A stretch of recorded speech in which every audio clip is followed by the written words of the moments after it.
రే, పరీక్షలు పెట్టుకుని చదవకుండా ఏం చేస్తున్నావు? ఎందుకు చదవడం? ఎందుక? నీ తరగతి గదిలో నీకు మొదటి స్థానంలో ఉండాలని లేదా? ఎలాగో నా తరగతిలో నేనే మొదటి స్థానంలో ఉండేది.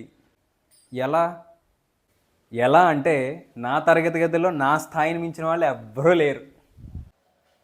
అయితే నువ్వు దుర్యోధను నుంచి ఒక విషయం నేర్చుకోవాలి. దుర్యోధనుడా? అతను చెడ్డవాడు కదా. అప్పుడప్పుడు చెడ్డవాళ్ళ నుంచి కూడా కొన్ని మంచి విషయాలు నేర్చుకోవచ్చు బాబు.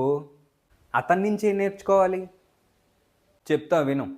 భగవద్గీతలో మొదటి అధ్యాయంలో 4వ శ్లోకంలో దుర్యోధనుడు యుద్ధభూమిలో ఉన్నప్పుడు ద్రోణాచార్యుడితో ఇలా చెప్తున్నాడు.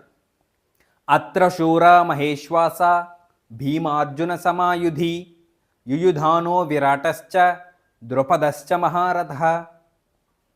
దీని అర్థం ఏంటంటే అత్ర అంటే ఇక్కడ, శూరాహ అంటే శూరులు, ధీరులు, మహేశ్వాస గొప్ప ధనస్సును కలిగినటువంటి వారు, భీమార్జున సమాయుధి యుధి అంటే యుద్ధమునందు అంటే యుద్ధములో, భీమార్జున సమాహ అంటే భీమార్జునులకు సమానమైనటువంటి వాళ్ళు ఉన్నారు.